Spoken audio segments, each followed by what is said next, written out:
Hi, and welcome back to the channel. Today, for the D&D Minute, I want to talk about why I'm in no hurry to pick up D&D 2024. 5.5. 6. Whatever they're calling it now.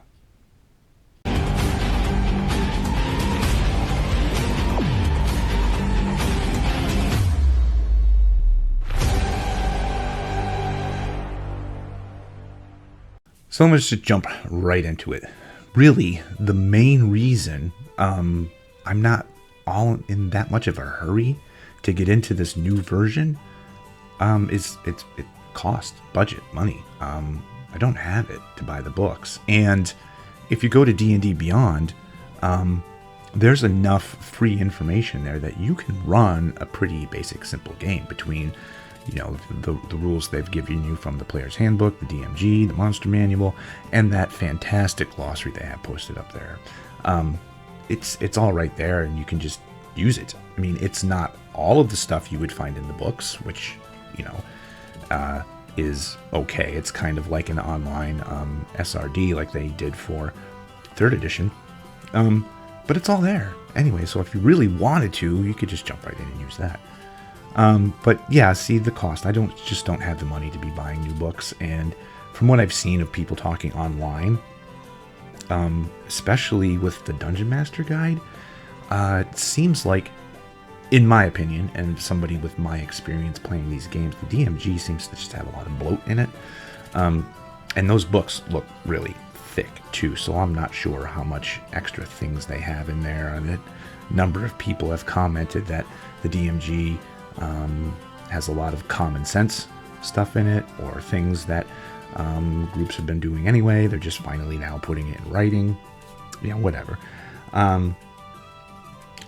And of course, there have been, just like any time a new version comes out, people are going to find things wrong with it, things they don't like, but eventually that all dies down and we all move along with our lives. I know a lot of people were upset that orcs were taken out of the Monster Manual, but if you stop and think about it, with 5th edition, they took playable races out of the Monster Manual right from the start for the most part. So it really wasn't much of a shock that they replaced half orcs with orcs, took the orcs out of the Monster Manual. It just, goes right along with what they were doing anyway.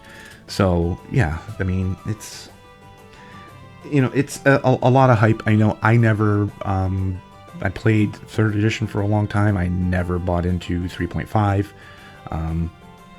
I didn't feel a need. The group I was with at the time, we were comfortable with 3rd edition.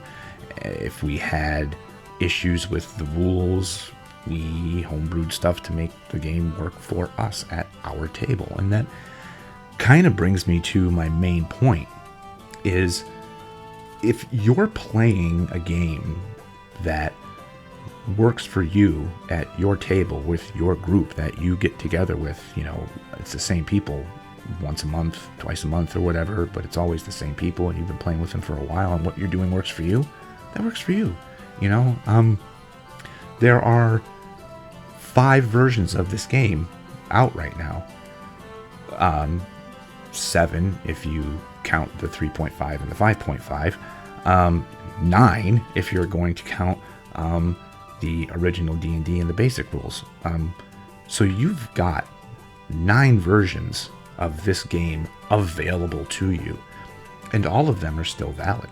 If you and your players agree that this is the rule set you want to use, it's the one you like the best, have at it, man. That's that's the whole point, because it's just to have fun, and I don't see how buying into this 5.5 version of D&D is going to make the game any fun for me or my players. It's, I don't see an increase in value, because we are already having a lot of fun with what we do anyway.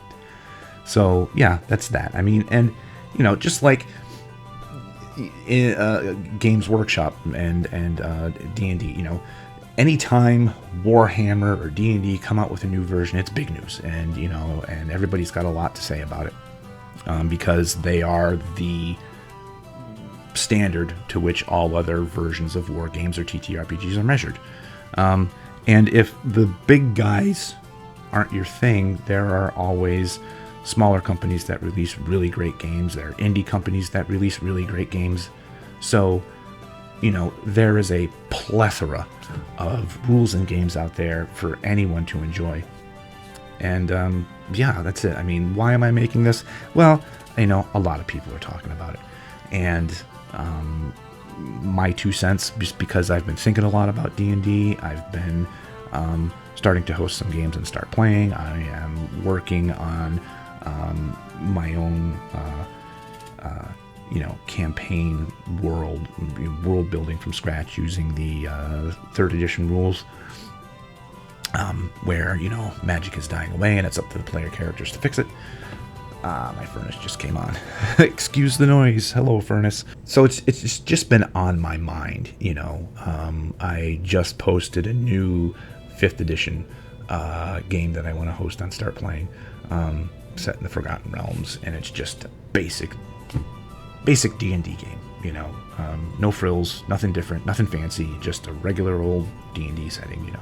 So that's it. So yeah, I'm not going to be diving into 2024, 5.5, 6, D&D 1, whatever it's being called. I don't even know anymore. I'm assuming it's 5.5, so we'll just go with that.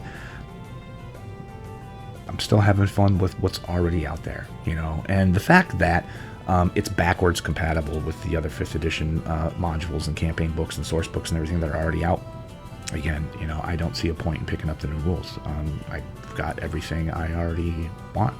Got everything that I already need. And I just wish, that when new things like this come out, that people would just give it a chance before getting all grumpy and negative.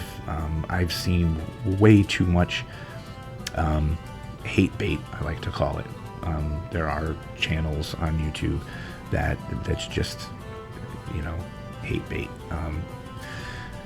People with their clicky bait titles that just get you to watch, and they scream and yell about things, and whether they actually believe what they're saying or not, I don't know. But give the new stuff a chance first before you say anything bad, because it may not be as bad as you think. I started hearing people talking about all the bad and awful changes they're making, and looked into it, and I could see just through reading and putting a little bit of thought and patience behind it that what they were doing made sense for what they were trying to do. It makes sense, period. So don't be mad, don't be angry. If it's something you don't like I said, there are 8 other versions of D&D to play. There are indie games to play. There are small... there's so much more you could do and still have fun at your table. That's all I'm saying. Anyway, that's all for today. D&D Minute is over. And it's not a minute anymore. Anyway, that's all. So please, thank you for listening to my little blue. And like, share, subscribe. Links are down below. Links to the games I'm hosting on Start Playing will also be listed down below if that's something you're interested in. I would love to have you at my virtual table. So, everybody have a great day, and we'll see you all next time.